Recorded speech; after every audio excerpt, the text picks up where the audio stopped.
పల్నాడు జిల్లా గురజాల నియోజకవర్గం పిడుగురాళ్ల పట్టణంలోని పెద్ద చెరువు సుందరీకరణ పనులను ప్రారంభించిన గురజాల శాసనసభ్యులు ఎరపతినేని శ్రీనివాసరావు గారు.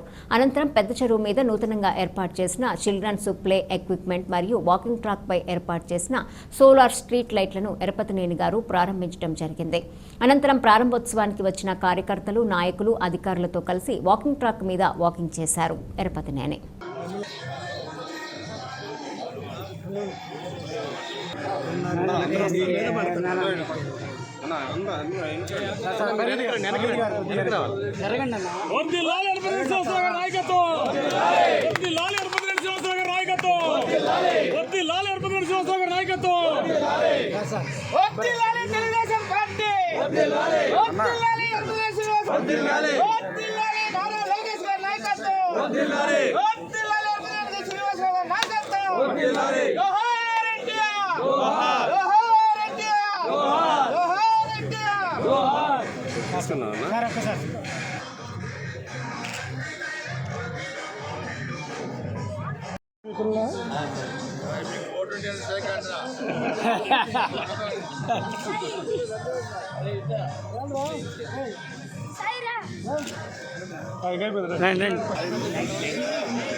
స్వాగతం, సుస్వాగతం.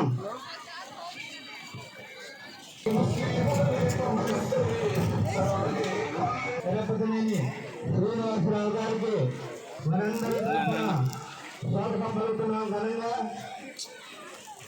స్వాగతం, సుస్వాగతం. ప్రారంభోత్సవం, అదేవిధంగా వాకింగ్ ట్రాక్, లైటింగ్ ఇవన్నీ కూడా మనం ఈరోజు ప్రారంభోత్సవం చేసుకున్నాం. ఎన్నికలకు ముందు ఇక్కడికి నేను వాకింగ్కి రావడం జరిగింది. అందరితో కూడా మాట్లాడాను. 14, 19 ఆ రోజు ప్రభుత్వం ఉన్నప్పుడు ఇక్కడ ప్రజల కోరిక మేరకు వాకింగ్ ట్రాక్ కూడా ఆ రోజు ఏర్పాటు చేయడం జరిగింది. దాని తర్వాత 5 yearsలో వైసీపీ ప్రభుత్వంలో ఎవరు కూడా దీన్ని పట్టించుకోలేదు. ఎన్నికల తర్వాత ప్రభుత్వం వచ్చింది, దీన్ని అన్ని విధాలుగా డెవలప్ చేస్తామని చెప్పి కూడా ఆ రోజు చెప్పడం జరిగింది. రాత్రులు కూడా మనం వాకింగ్ చేసుకోవడానికి ట్రాక్ని కూడా పూర్తిగా మరమ్మతులు చేసి లైటింగ్ కూడా పెట్టాం. అదేవిధంగా చిల్డ్రన్స్ ఎక్విప్మెంట్ కూడా, ప్లే గ్రౌండ్ కూడా అది కూడా తయారు చేసాం. ఇంకా చేయవలసిన అవసరం ఉంది. అదేవిధంగా గ్రీనరీ కూడా ఇంకా డెవలప్ చేయాల్సిన అవసరం ఉంది. చెరువుని పూర్తి స్థాయిలో ఆకు అంతా కూడా తీసేసి దాన్ని కూడా బోటింగ్ చేయడం, మధ్యలో తెలుగువారి ఆత్మగౌరవాన్ని దేశ విదేశాల్లో చాటి చెప్పిన మాజీ ముఖ్యమంత్రి అన్న నందమూరి తారక రామారావు గారి కాంస్య విగ్రహాన్ని కూడా మధ్యలో పెట్టాల్సిన అవసరం కూడా అది కూడా ఉంది. నిన్ననే మనం మీటింగ్ పెట్టుకున్నాం. చైర్మన్ గారు, సుబ్బారావు గారు, వాటిని మన నాయకులందరూ కూడా, పట్టణ ప్రముఖులు కూడా అందరూ ఆ మీటింగ్లో పార్టిసిపేట్ చేశారు. రాబోయే రోజులు మనం పిడుగురాళ్ల పట్టణాన్ని ఏ విధంగా అభివృద్ధి చేస్తున్నాం, ఏ విధంగా అభివృద్ధి చేయాలనే దాని మీద ఒక పవర్ పాయింట్ ప్రజెంటేషన్ కూడా ఇచ్చాం. అది ఎన్ని రోజులు కూడా చేస్తాం కూడా చెప్పాం. సో దానిలో భాగంగానే మనం ఈరోజు అన్నమాట ప్రకారం ఈ కార్యక్రమాన్ని కూడా మనం చేపట్టడం జరిగింది. ముఖ్యంగా మనిషి ఆరోగ్యంగా ఉంటేనే ఏ పనైనా చేయగలుగుతాడు. రాజకీయాల్లో ఉన్నా, వ్యాపారాల్లో ఉన్నా, ఉద్యోగస్తులైనా, ఏ రంగంలో ఉన్నా మనిషి ఆరోగ్యంగా ఉండగలిగితేనే దైనందిన కార్యక్రమాల్లో తన వృత్తుల్లో రాణించగలుగుతారు. మీరు చూడండి, ప్రధానమంత్రి మోడీ గారు, ముఖ్యమంత్రి చంద్రబాబు నాయుడు గారు ఇద్దరికీ 75 సంవత్సరాలు. అల్లు పెరగని మరి ఎక్కడ కూడా విశ్రాంతి తీసుకోవాలనిపించకుండా ఒకళ్ళు దేశం కోసం ఒకళ్ళు రాష్ట్రం కోసం యాక్టివ్గా పనిచేస్తారు. అది ఆరోగ్యం బాగుంటే చేయగలుగుతారు. అందుకనే ప్రతి ఒక్క మనిషి కూడా ఉదయం చాలామంది జిమ్లకు వెళ్తారు, చాలామంది వాకింగ్కి వెళ్తారు. ఇవన్నీ కూడా ఆరోగ్యాన్ని రక్షించుకోవడానికి మనకు ఉపయోగపడే విధంగా కూడా ఈరోజు మనం అన్నీ కూడా తయారు చేశాం. నేను కూడా చాలా వరకు ఈ పట్టణాన్ని ఎంతవరకు బాగా చేయగలుగుతామనేది కూడా ప్రణాళికలు కూడా రూపొందించాం. పక్కనే మన చెరువు ప్రాంతాల్లో ఒక 10 ఎకరాల్లో మంచి పార్కును కూడా, బ్రహ్మాండమైన పార్కును కూడా డెవలప్ చేస్తూ ఉన్నాం. సో దానికి నిధులు కూడా తెచ్చాం. 300 కోట్ల రూపాయలతో బొగ్గుబాగు నుంచి డ్రింకింగ్ వాటర్ కానీ, అదేవిధంగా మున్సిపల్ ఆఫీస్ బిల్డింగ్ పూర్తి చేయటం, అదేవిధంగా పిల్లట్ల రోడ్డు లైటింగ్ కానీ, ఇవన్నీ కూడా గత 14-19 మధ్య చేపట్టిన పనులే పూర్తి కాకపోతే మరలా లాస్ట్ 5 years వైసీపీ ప్రభుత్వంలో చేయకపోతే ఈరోజు మనం వాటిని మళ్ళీ పూర్తి చేస్తూ ఉన్నాం. సో ఎందుకంటే ఇది దినదినం అభివృద్ధి చెందుతున్న పట్టణం, వాణిజ్యపరంగా అన్ని విధాలుగా. సో ఏదన్నా సెలవులు వచ్చినా, పండుగలు వచ్చినా పిల్లల్ని తీసుకొని కుటుంబ సభ్యులు బయటికి రావాలంటే సరైన సౌకర్యాలు కూడా లేని పరిస్థితుల్లో ఈరోజు రాబోయే 30 సంవత్సరాలకు అనుగుణంగా ఈ పట్టణాన్ని అన్ని విధాలుగా కూడా అభివృద్ధి చేయాలనే దానిపైన మనం ప్రణాళికలు రూపొందించుకుంటున్నాం. దానికి మీ అందరి సహకారం కూడా ఉంటుందని చెప్పి కూడా ఆశిస్తున్నాను. మనకు పోయిన ఎన్నికల్లో మే 13 నిన్నటి రోజు పోలింగ్ జరిగింది. నిన్నే మనం అందుకే రివ్యూ కూడా పెట్టుకున్నాం. పోలింగ్ రోజు ఎవరైనా అభ్యర్థి చాలా టెన్షన్గా ఉంటాడు. ఏ ఊర్లో ఏం జరుగుతుందో, అధికార పార్టీ ఎలాంటి అరాచకాలు చేస్తుందో ఇవన్నీ కూడా ఉంటారు. ముందు రోజు ఈటీవీ ఈనాడు వాళ్ళు హైదరాబాద్ నుంచి ఒంగోలు వెళ్తే మన పిల్లల ఆఫీస్కి వచ్చారు. నేను లంచ్ చేసి ఒక 5-6 గంటలు మాట్లాడుతాను. ఆఫీస్ అంతా ఖాళీగా ఉంది. వాళ్ళు నన్ను పలకరించి ఎలా ఉంది ఎన్నికల ప్రక్రియ అడగడానికి వస్తే నేను లేజర్గా ఉన్నాను. వాళ్ళు అన్నారు, మీరు రేపు పోలింగ్ పెట్టుకొని ఇంత టెన్షన్గా ఉంటారు, మీరు ఎంత లేజర్గా ఉన్నారు, ఎంత హ్యాపీగా ఉన్నారు, ఏంటి లేజర్ అన్నారు. నేను అన్నాను, కార్యక్రమాలన్నీ అయిపోయినాయి, మా నాయకులు బాధ్యతలు తీసుకున్నారు, టెన్షన్ పడితే నాయకులు పడాలి, నాకెందుకు టెన్షన్ అని చెప్పాను వాళ్ళకి.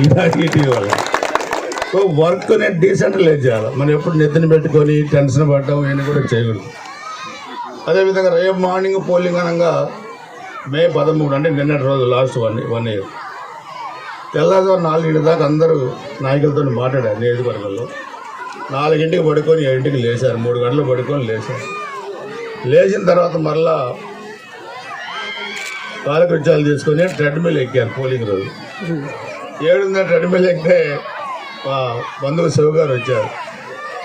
ఇదేందన్నా పోలింగ్ ఉన్నారు, అవతల అభ్యర్థి బూతుల కాడికి వచ్చారు, నువ్వేం ట్రెడ్మిల్ చేస్తున్నావు, ఈరోజే కదా పోలింగ్. 7 సార్లు పోటీ చేసినప్పుడు ఎన్ని అవాంతరాలు వచ్చినాయో నాకు తెలుసు, ఎన్ని అవమానకరమైన మాటలు మాట్లాడారో నాకు తెలుసు. వీడి పని అయిపోయిందన్నారు, వీడికి టికెట్ రాదన్నారు, రకరకాలుగా మాట్లాడారు. నా దగ్గర నాకేం వ్యాపారం లేవు, నా దగ్గర డబ్బులు లేవు. కానీ కొన్ని పేపర్లో ఇష్టారాజ్యంగా నా మీద రాశారు. కానీ 5 సంవత్సరాల్లో వైసీపీ ప్రభుత్వంలో ఒక ఫ్యాక్షనిస్ట్ ముఖ్యమంత్రిగా ఉంటే తిరుపతి శ్రీనివాసరావు ఒక్కరోజు కూడా జైల్లో పెట్టలేకపోయాడని చెప్పి కూడా మీ అందరూ కూడా తెలియజేస్తాం. That is the will power, మానసిక స్థైర్యం.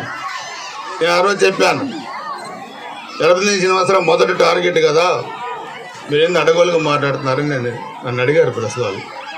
నేను చెప్పా, ఎస్ నేను మాట్లాడతా, మీకు భయం లేదా అన్నారు. నాకు భయం లేదు.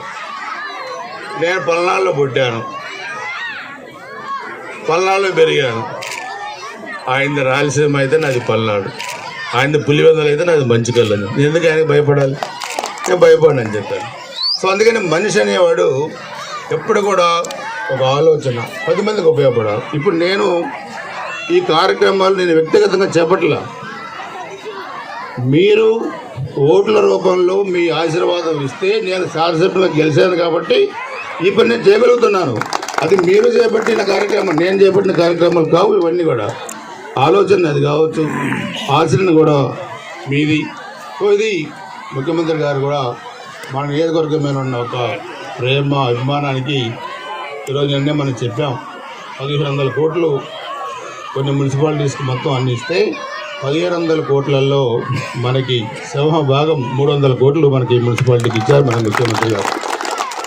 అందుకని అంతర్గత రోడ్లు కానీ, డ్రైన్స్ కానీ, ఎలక్ట్రిసిటీ కానీ, ఇవన్నీ ఈ 33 వార్డులలో ఉన్న సమస్యలన్నింటినీ కూడా మరలా నేను మీతో మాట్లాడి డోర్ టు డోరు నాయకుల్ని పంపించి అవన్నీ కూడా పూర్తి చేపిస్తాం. ఒక నెంబర్ 1 సిటీగా పిడుగురాళ్ళ పట్టణాన్ని తీర్చిదిద్దడమే మనందరి జయమని చెప్పి కూడా నేను తెలియజేసుకుంటూ, ఈ పట్టణం రాబోయే రోజుల్లో ఈ ఉమ్మడి గుంటూరు జిల్లాకే ఒక తలమానికంగా, చాలా సుందరమైన పట్టణంగా, అభివృద్ధి చెందిన పట్టణంగా, ఆహ్లాదకరమైన పట్టణంగా మారబోతుందని చెప్పి కూడా మీకు అందరూ కూడా తెలియజేసుకుంటూ, ఈరోజు ఒక మంచి కార్యక్రమంలో పార్టిసిపేట్ చేసినందుకు పిల్లలు చూస్తే చాలా బ్రహ్మాండంగా ఆడుకుంటున్నారు. మనకు కావాల్సింది కూడా అదే, మనిషికి హ్యాపీనెస్ ఉండాలి. తల్లిదండ్రులు కూడా ఏ వృత్తుల్లో ఉన్న పిల్లల్ని బాగా చదివించుకొని ఆ పిల్లల భవిష్యత్తులో మంచి పౌరులుగా తీర్చిదిద్దడానికి మరి మనం అందరూ కూడా మన కుటుంబం ప్రయత్నాలు చేయాలని చెప్పి కూడా తెలియజేసుకుంటూ, ఈ కార్యక్రమంలో పార్టిసిపేట్ చేసిన మీ అందరికీ, అధికారులందరికీ పేరు పేరున హృదయపూర్వక నమస్కారాలు, ధన్యవాదాలు. జై హింద్. అంతరించిన గౌరవ శాసనసభ్యుల వారు శ్రీ ఎర్రపతి శ్రీనివాసరావు గారు సార్ని సభను ఉద్దేశించి మాట్లాడవలసిందిగా కోరుతున్నాం. సార్, గౌరవ చైర్మన్ గారిని మాట్లాడవలసిందిగా కోరుతున్నాం.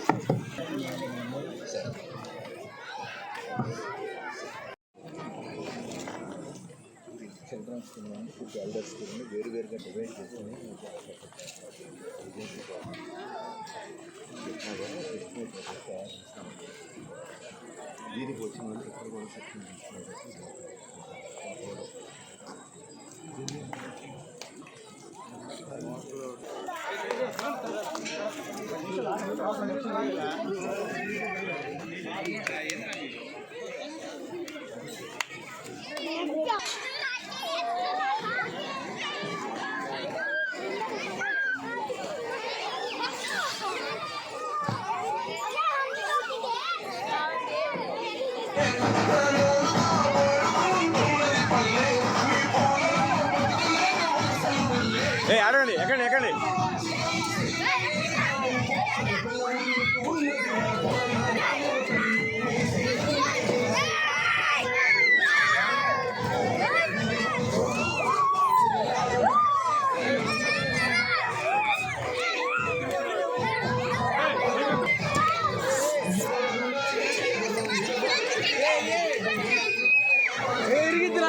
ఆడండి రా.